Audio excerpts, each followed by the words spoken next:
We were exploring participation in Big Local and particularly inclusion and exclusion.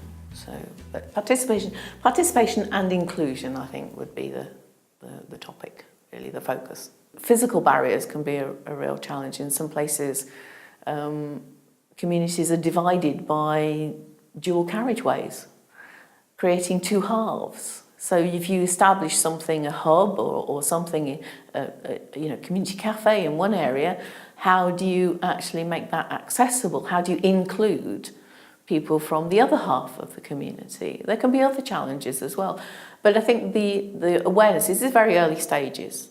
And I think what's great to see is that the partnerships are aware generally of these things and they are attempting to address them, and as they move along they address these things as they go along and building them into their plans. And if we look at the example perhaps of young people, is a good way of actually seeing how that's actually being done. Because young people are, they're a significant portion of these communities, so they should be involved. And that's acknowledged by, I think, the majority of Big Locals. The partnerships acknowledge that. And so in some places, they've established small subcommittees or forums for young people. Some of those forums have had been given a small amount of money that they can have control over. They can spend as they wish. They can discuss issues in the same way as the adult committees and put their voice forward.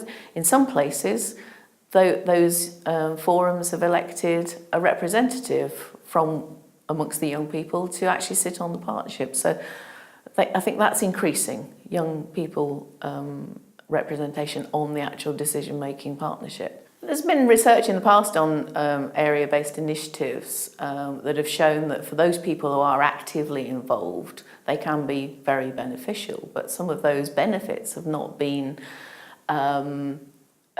reflected at the wider community level. So put simply, not enough people within the community were involved in ways in which they perhaps would want to be. They don't all have to be involved in decision-making processes, but there should be opportunities for people to get engaged with the initiative as in ways that are relevant and important to them. So it just wasn't wide enough, basically.